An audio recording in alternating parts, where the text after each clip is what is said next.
स्वागत छ च्यानल मितमा। म हुँ यहाँहरुकै मित, यहाँहरुकै मेन्टर ट्युटर राम शाह र यो हो यहाँहरुको आफ्नै YouTube channel MCQS math is tricky. आजको भिडियोमा म MCQ क्वेशन्सहरु लिएर आएको छु, टिप्स एन्ड ट्रिक्सहरु पनि दिनेछु। यहाँहरु हामीसँग जोडिन चाहनुहुन्छ भने फेसबुक मार्फत जोडिन सक्नुहुन्छ। फेसबुकमा मलाई राम शाह भनेर सर्च गर्नुस्, फलो गर्नुस्। त्यसरी नै हाम्रो टिकटक मार्फत पनि हामीसँग जोडिन सक्नुहुन्छ। हाम्रो भिडियोहरु हेर्न सक्नुहुन्छ। हाम्रो टिकटक आइडी रहेको छ ramshah.official1234। त्यसरी नै फेसबुक पेज र ग्रुप पनि हाम्रो रहेको छ, त्यो मार्फत पनि जोडिन सक्नुहुन्छ। हाम्रा भिडियोहरु हेर्न सक्नुहुन्छ, टिप्स एन्ड ट्रिक्सहरु पाउन सक्नुहुन्छ। MCQS math is tricky, MCQS math is tricky हाम्रो फेसबुक पेज र ग्रुप रहेको छ। ओके, सो आज हामी कुन टपिकमा कुरा गर्दैछौँ यहाँहरुलाई हामीले स्क्रिनमा राखिसकेका छौँ, हेर्न सक्नुहुन्छ। सो आजको भिडियोमा हामी एप्लिकेसन अफ डेरिभेटिभ सँग रिलेटेड मल्टिपल चोइस क्वेशन्सहरुको टिप्स एन्ड ट्रिक्सहरु दिनेछौँ। यहाँहरुलाई हामी प्र्याक्टिस पनि गराउनेछौँ। ओके, सो लागौँ आजको पहिलो क्वेशनतर्फ। यहाँ हेर्न सक्नुहुन्छ, स्क्रिनमा हामीले पहिलो क्वेशन राखिसकेका छौँ। ल यहाँलाई हामी टाइमर पनि दिनेछौँ। टाइममा कति टाइममा तपाईहरुले क्वेशन सल्भ गर्नुहुनेछ आज थाहा पाउनुपर्ने हुनेछ। ओके, सो अब यहाँहरुको टाइम सुरु हुन्छ। अब ल हेर्नुस् है, 20 सेकेन्ड हामीले दिएका छौँ। स्क्रिनमा हेर्न सक्नुहुन्छ, टाइमरले टाइम देखाइराखेको छ। त्यो अनुसार यहाँहरु अब अगाडि बढ्नुपर्ने हुन्छ। ओके, सो ट्राई गर्नुस्, हेर्नुस् कति सेकेन्डमा यहाँहरुले करेक्ट एन्सर दिनुहुनेछ। म यहाँहरुलाई टाइम अनुसार ठ्याक्कै टाइमको लिमिटमा राखेर आजदेखि प्र्याक्टिस गराउने प्रयास गरिरहेको छ र हाम्रो टिमले यसरी काम गरिरहेको छ। ओके, टाइम सकिसकेको छ। ल होप गरौँ यहाँहरुको एन्सर करेक्ट रहेछ। एन्सर हेरौँ। सो फर्स्ट हाम्रो आजको क्वेशनको एन्सर के रहेको छ? Option B. बी भनेको स्लोप 0 हुनुपर्छ अरे। क्वेशनले के भनेको थियो भने यहाँ हेर्न सक्नुहुन्छ, क्वेशनले तपाईको the equation of tangent to the curve, कुनै एउटा कर्भ छ y = fx अनि कुनै पोइन्ट x1 y1 छ भने इक्वेसन चाहिँ यो हो। अब यदि ट्यान्जेन्ट चाहिँ के हुन्छ अरे, प्यारलल टु x एक्सिस भयो भने, x एक्सिससँग प्यारलल भयो भने के हुन्छ? त्यो चाहिँ कन्डिसन भन्ने त्यो पक्कै पनि प्यारलल टु x एक्सिस भयो भने के हुन्छ? प्यारलल टु x एक्सिस भयो भने जस्तो यहाँ हेर्न सक्नुहुन्छ, एउटा ट्यान्जेन्ट यसरी बनाउनु भयो हैन, कुनै एउटा कर्भ थियो अरे, मानिलिनुस् यसरी कर्भ बनाउनु भयो हैन, यो कर्भ यसरी आयो, यो ट्यान्जेन्ट हामीले ड्रा गर्यौं। प्यारलल टु x एक्सिस भयो भने यो र यो ट्यान्जेन्ट यदि प्यारलल छ भने के हुन्छ? m = 0 हुन्छ है। सिम्पल छ यो, m = 0, किनभने यो x एक्सिससँग थीटाको भ्यालु कति हुन्छ? 0, एंगल चाहिँ 0 बनाउँछ। सो tan थीटाले कति दिन्छ त? tan थीटा = tan 0, त्यो भनेको tan 0 भनेको कति भयो त? 0 हुन्छ है त। m = यो m भनेको कति हो त? tan थीटा अनि थीटा = 0। ओके, नेक्स्ट क्वेशन यहाँहरुको लागि हामीले स्क्रिनमा राखिसकेका छौँ। अर्को क्वेशन हेर्न सक्नुहुन्छ। सो नेक्स्ट क्वेशन रहेको छ, यहाँ हेर्न सक्नुहुन्छ के छ भने the tangent y - y1 equals m times x - x1 is parallel to y axis। अब अघिको x एक्सिस थियो, अब y एक्सिससँग प्यारलल छ भने एन्सर के हुन्छ? ओके, सो यो अप्सन एबीसीडी मध्ये कुन हो? यहाँहरु सोच्न थाल्नुस्। हाम्रो टाइम सुरु भइसकेको छ। ल टाइमरले टाइम देखाइरहेछ, यहाँहरु अब सोच्न थाल्नुस्। जस्ट 20 सेकेन्ड हामीले यहाँलाई दिइरहेछ र 20 सेकेन्डमा यहाँहरुले करेक्ट एन्सर निकाल्नु हुनेछ भने हामीले होप राखेका छौँ। सो हाम्रो टिमले यसरी काम गरिरहेको छ, यहाँलाई टाइम सहित चाहिँ हामी प्र्याक्टिस गराउने प्रयास गरिरहेका छौँ। ओके, सो ओन्ली 5 सेकेन्ड बाँकी छ। हेरौँ एन्सर कसको मिलेको छ। ओके, सो स्क्रिनमा टाइम्स अप भनेर आइसकेको छ, टाइम सकिसकेको छ। ल हेरौँ यहाँहरुको मिलेको मिलेन। मिलेन भने चिन्ता नगर्नुस्, हामी यहाँहरुलाई सपोर्ट गर्नेछौँ, प्र्याक्टिस गराउनेछौँ। सो अप्सन डी चाहिँ एन्सर रहेको छ। Correct answer is option D. अब एन्सर अप्सन डी रहेको छ। कसरी हुन्छ अलिकति एक्सप्लेन गरौँ, बुझौँ, अनि त्यसपछि हामी अगाडि बढ्छौँ। सो के भनेको छ भने कुनै पनि एउटा कर्भ यसरी दिइराखेको छ। अब के भयो भने यसमा हामीले ट्यान्जेन्ट ड्रा गर्यौं, त्यो ट्यान्जेन्ट चाहिँ के भयो त? y एक्सिससँग प्यारलल भयो अरे है त। यो y एक्सिस भयो, y एक्सिससँग प्यारलल भयो भने के हुन्छ? x एक्सिससँग कति हुन्छ? 90 डिग्री एंगल बनाउँछ। थीटा = कति हुने भयो? 90। अनि यसमा के हुने भयो? m = कति हुन्छ? tan theta. त्यो tan थीटा भनेको कति हुन्छ? tan 90 भनेको इन्फिनिटी। सो m = कति हुने भयो? इन्फिनिटी। यो भयो हाम्रो एन्सर है त, अप्सन डी रहेको एन्सर। सो एन्सर मिलिराखेको छ। हेरौँ आजको क्वेशनहरुमा कतिको एन्सर मिलाउनु हुनेछ। सबै क्वेशनहरुको सोलुसन हामी शेयर पनि गर्नेछौँ। सो आजको लागि प्र्याक्टिस क्वेशनहरु लिइरहेका छौँ, मल्टिपल चोइस क्वेशनहरु। ओके, नेक्स्ट क्वेशन यहाँहरुको स्क्रिनमा हामीले राखिसकेका छौँ, हेर्न सक्नुहुन्छ। ल यो क्वेशनले के भनिरहेछ भने the slope of tangent to the curve y = x² - 3 at x = 1 is option. एउटा ट्यान्जेन्टको स्लोप चाहिँ हामीले फाइन्ड गर्नुपर्ने छ, x = 1 भन्ने पोइन्टमा। अप्सन एबीसीडी मध्ये कुन हो?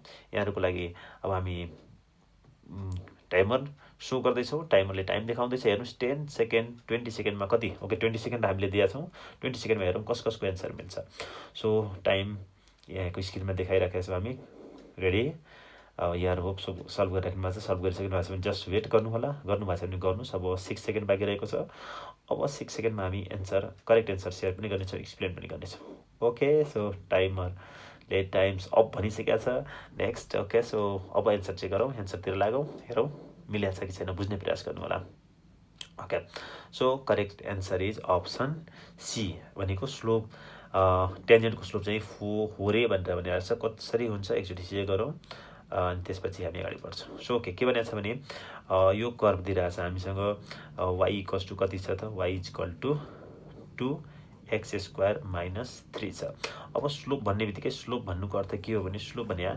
dy/dx है स्लोप भने के हो भने slope equals to dy/dx so यसको डेरिभेटिभ गरिदिनुहोस् कति हुन्छ 4x हुन्छ अनि x को भ्यालु कति छ 1 छ 4 × 1 गर्ने बित्तिकै कति आयो त 4 option C is the answer है त ओके करेक्ट एन्सर थियो बुझ्नु पनि भएको छ के गर्ने डेरिभेटिभ गर्ने कर्भको डेरिभेटिभ गऱ्यो भने के आउँछ स्लोप आउँछ अनि जुन पोइन्ट दिएको छ त्यो सब्स्टिट्युट गरिदिनु नेक्स्ट क्वेसनतिर लागौँ अर्को क्वेसनहरूको लागि हामीले स्क्रिनमा राखिसकेका छौँ क्वेसनले के भनेको छ पहिला बुझौँ अनि त्यसपछि यसको सोल्युसनतिर लागौँला यहाँले हामीले टाइम चाहिँ दिएर प्र्याक्टिस गराउनेछ ओके विथ टाइम प्र्याक्टिस गराउनेछ एउटा कर्भ दिइरहेछ अनि ट्यान्जेन्ट एङ्गल चाहिँ अब ट्यान्जेन्टले एङ्गल चाहिँ एक्स एक्सिससँग कतिको बनाउँछ त्यो भने यो कर्भ रहेको छ भने यो कर्भमा ट्यान्जेन्ट ड्र गर्यो भने कुन पोइन्टमा माइनस x इक्वल्स टु -1 भन्ने पोइन्टमा ट्यान्जेन्ट ड्र गर्यो भने त्यो ट्यान्जेन्टले एक्स एक्सिससँग कतिको एङ्गल बनाउँछ ओके क्वेसन यहाँको स्क्रिनमा सकिसकेको छ अब टाइम सुरु भयो ल प्र्याक्टिस गर्नुहोस् है एउटा कर्भ दिइरहेछ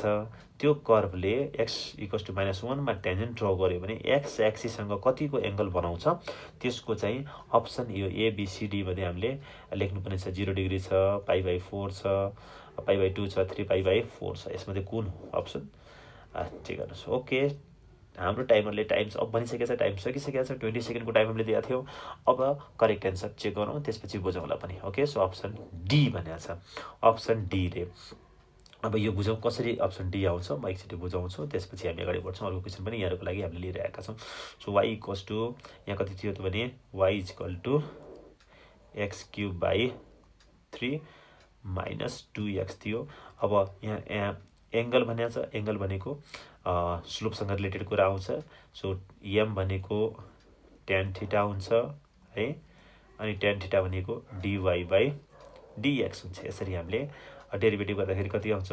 3x² / 3 काट्यो यसको डेरिभेटिभ -2 अनि हामीले के गर्छौँ त x को भ्यालु कति -1 राख्दा भने कति भयो 1 - 2 त्यो भने कति -1 यो भनेको थीटा इक्वल टु कति त tan इन्भर्स अनि कति हुन्छ -1 सो के तपाईँ यसरी पनि हेर्न सक्नुहुन्छ -1 भनेको यो फर्स्ट क्वाड्रेन्टमा यो पनि फर्स्ट क्वाड्रेन्टमा पर्छ यो पनि फर्स्ट क्वाड्रेन्टमा गर्छ सो त्यसपछि हाम्रो स्लोप कति आएको थियो -1 भनेको त पक्कै पनि अप्टिज एङ्गल हुन्छ हामी त्यतिकै पनि एन्सर टिक लाउन सक्थ्यौँ ओके सो एन्सर हाम्रो अप्सन डी रहेको छ क्वेसन नम्बर अब 5 मा लागौँ नेक्स्ट क्वेसन यहाँहरूको लागि स्क्रिनमा हामीले राखिसकेका छौँ सो यहाँहरूले आफै क्वेसन एकचोटि बुझ्नुहोस् पछि म सल्भ गरेर पनि देखाउने छु ल फटाफट म यहाँहरूको लागि टाइमर देखाउँछु टाइमरबाट हामी टाइमबाट प्र्याक्टिस गर्छौँ टाइमरको हेल्पले प्र्याक्टिस गर्छौँ 20 सेकेन्डमा हामीले ट्राई गर्छौँ सल्भ गर्न सो के यहाँको टाइम सुरु भयो अब क्वेसन सल्भ गर्न थाल्नु सो क्वेसन के छ म भन्दै गर्छु सो द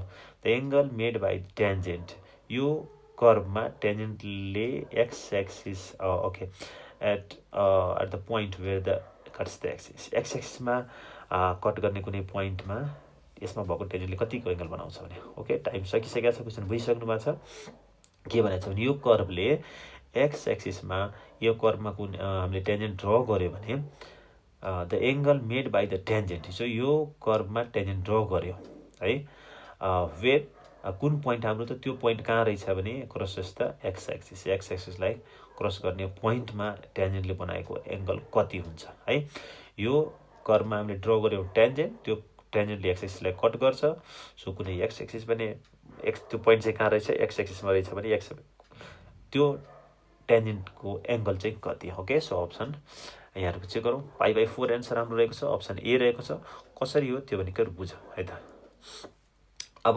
ट्यान्जेन्टको कुरा छ, एङ्गलको कुरा छ, के गर्ने भने अब पोइन्ट त चाहियो हामीले। कुन पोइन्ट भनेको एक्स एक्सिसमा चाहिँ, एक्स एक्सिसमा कुनै पनि पोइन्ट कति हुन्छ त x, 0, अनि y को भ्यालु 0 भयो। यहाँ y को भ्यालु 0 राख्ने बित्तिकै हामी के पाउँछौँ 0 × x - 2 - x + 3 हुन्छ। यो टर्म 0 भयो, इक्वल्स टु 0 दिएकै छ भने चाहिँ x इक्वल्स टु कति आयो 3 आयो हैन।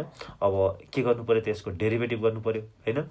डेरिभेटिभ गर्दाखेरि हेरौँ त डेरिभेटिभ कति आउँछ y इक्वल्स टु यसलाई के गरिदियो भने x - 3 y कति भयो x - 2 यो भयो।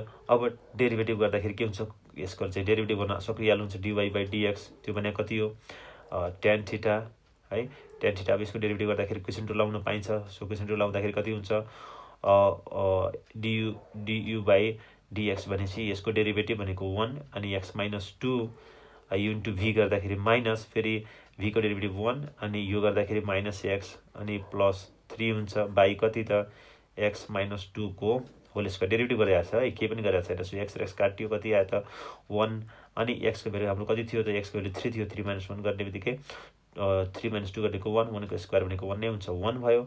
tan थीटाको भ्यालु कति त 1 आयो भने एन्सर कति हुने भयो 5/4 हुने भयो। यसरी हामीले एन्सर चाहिँ निकाल्ने रहेछौँ। नेक्स्ट क्वेसन, अब क्वेसन नम्बर 6 हामीले स्क्रिनमा राखिसकेका छौँ। अब के भनिरहेको छ भन्दा equation of tangent to the curve, यो कर्भमा यो 1,2 पोइन्ट भन्ने रहेछ। यो पोइन्टमा हामीले ट्यान्जेन्ट ड्र गऱ्यो भने यो तलको मध्ये कुन हुन्छ इक्वेसन चेक गर्नुहोस् भनेको छ। ओके, सो ट्रिक्स पनि दिनेछौँ, टिप्स पनि दिनेछौँ यहाँहरूलाई। हामी चाहिँ अब यहाँहरूलाई टाइमर राखिसकेका छौँ, स्क्रिनमा हामीले टाइमर देखाइरहेछौँ, टाइमरले टाइम देखाइरहेछ, त्यो अनुसार तपाईँले प्र्याक्टिस गर्नुहोस्। 20 सेकेन्डमा कतिजनाले एन्सर मिलाउनुहुन्छ बिस्तारै हामी प्र्याक्टिस गर्नेछौँ। प्र्याक्टिस गर्दा गर्दै यहाँहरूले कमभन्दा कम समयमा सोल्युसन निकाल्न सक्नुहुन्छ। नेक्स्ट क्वेसन, अब ल 3 सेकेन्ड मात्र बाँकी छ, हेरौँ एन्सर मिल्छ कि मिल्दैन। ओके, सो टाइमर्सले टाइम्स अफ भनिसकेका छ। ल लागौँ करेक्ट एन्सरतिर। करेक्ट एन्सर के रहेछ अप्सन डी रहेको छ। ओके, सो यसको अब हामी चाहिँ के गर्छौँ भने जनरल आइडिया के हो भने हामी अघिको एउटा प्रोसेसको कुरा गर्ने भने प्रोसेसबाट के आउँछ भने हामी के गर्छौँ जनरली यसको डेरिभेटिभ गर्छौँ है। त्यसपछि के आउँछ त पोइन्ट राख्छौँ। डेरिभेटिभ गर्ने भने कति हुन्छ 2y dy/dx इक्वल्स टु 4 हुन्छ। त्यसपछि यो पोइन्ट रहेछ हाम्रो 1,2 एक्सको ठाउँमा अब यहाँ कति हुने 2 र 2 काट्यो 2 2 जा 4 हुन्छ। dy/dx इक्वल्स टु कति भयो त यो भनेकै हाम्रो के हो त स्लोप हो है m अनि कति भयो त 2/y 2/2 भन्दाखेरि कति आउँछ 1। अब 1 स्लोप आयो। सो अब हामी के गर्न सक्छौँ भने तपाईँले अब फेरि के गर्छौँ 1 पोइन्टको फर्मुला लाउँछौँ। So y - y1 equals to 1 x m times x - 1 गर्दाखेरि कति आउँछ y - 2 इक्वल्स टु x - 1 चाहिँ कति भयो त y equals to x + 1। So y equals to x + 1 हाम्रो कहाँ आउँछ हेर्नुहोस् त y इक्वल्स टु x + 1 यहाँ आइरहेको छ। अप्सन डी नै छ होइन, मिलिरहेछ। अब यसको ट्रिकको कुरा गर्ने भने हामी ट्रिकतिर लाग्दाखेरि यो त अलि टाइम लिने भयो। अब हामी ट्रिक सिक्न खोज्छौँ। सो के गरिदिन्छ भने यो पोइन्ट चाहिँ यो इक्वेसनहरूमा सेटिस्फाई गरेर हेर्छौँ। हेर्नुहोस् त 1 + 2 3 हुन्छ, मिलेन। त्यसपछि 1 - 2 गर्दाखेरि 1 - 2 गर्नुहुन्छ 1 आउँदैन। त्यसपछि यो सबै जोड्दाखेरि त +0 हुने कुरै छैन। प्लस जोडेर पोजिटिभ नम्बरहरू जोडेर यसमा गर्दाखेरि कति आउँछ 1 - 2 + 1 हेर्नुहोस् त 1 + 1 2 - 2 भनेको त्यतिकै पनि मिल्यो। हामी पोइन्ट इक्वेसनमा राखेर त्यहाँबाट सजिलै अप्सन गर्न सक्छौँ। सो चेक फ्रम अप्सनबाट हामीले चेक गरेर डाइरेक्ट एन्सर निकाल्न सक्छौँ। यो चाहिँ ट्रिक रहेको छ, यसरी सजिलै भेट्न सकिन्छ। So thank you so much. It's me your mentor and tutor Ram Shah. यो हो यहाँहरूको आफ्नो YouTube channel MITS math is tricky. म हुँ यहाँहरूकै मेन्टर ट्युटर राम शाह र हामीसँग जोड्न चाहनुहुन्छ भने फेसबुक मार्फत जोड्न सक्नुहुन्छ। मलाई राम शाह भनेर सर्च गर्नुहोस्, फलो गर्नुहोस् भने टिकटकमा गएर पनि हाम्रो भिडियो हेर्न सक्नुहुन्छ। टिकटक मार्फत पनि हामीसँग जोडिन सक्नुहुन्छ भने ramsha.official 1 2 3 4 हाम्रो टिकटक आइडी रहेको छ। सो त्यसरी नै हाम्रो फेसबुक पेज र ग्रुप रहेको छ MITS math is tricky. So like share and subscribe गर्नुहोला, साथीलाई पनि सेयर गरिदिनु होला। केही फिडब्याक छ भने पक्का पनि सेयर गर्नुहोला। Thank you so much. God bless you.